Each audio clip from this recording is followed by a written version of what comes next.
Praise the Lord, everybody. I hope you all are doing well. Let us read through uh, 1 Corinthians chapter 13, verse number 1 to 6. Actually, the entire chapter is very nice, very beautiful. It talks about the excellence of love, and it's about Jesus. You know who is love? God is love. Jesus is love.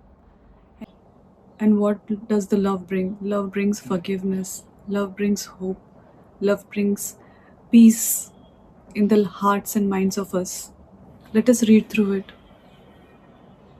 If I speak with the tongues of men and of angels, but have not love, then I have become only a noisy gong or clanging cymbal.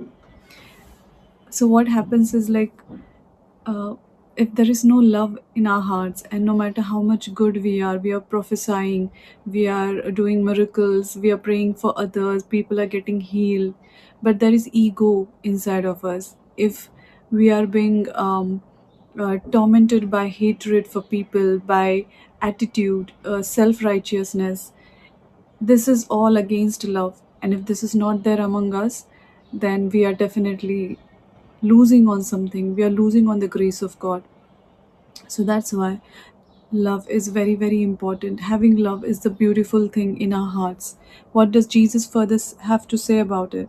And if I have the gift of prophecy, um, and understand all mysteries and all knowledge, and if I have all faith so that I can remove mountains, but I have no love, then I am nothing.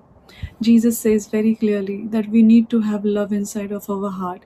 That means our Father is telling us, be good, be nice, be generous, be kind, be of every, whatever is good, whatever is of virtue, good virtue, adopt that, and that will show love in your heart to others. And this is the symbol of Christianity. The this is the characteristic of Christianity.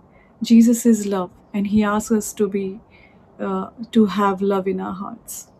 I hope you all are blessed with this short word of God, and I would encourage you to go ahead and read First Corinthians chapter 13. It is a very small chapter, and you will be blessed for sure. Bye.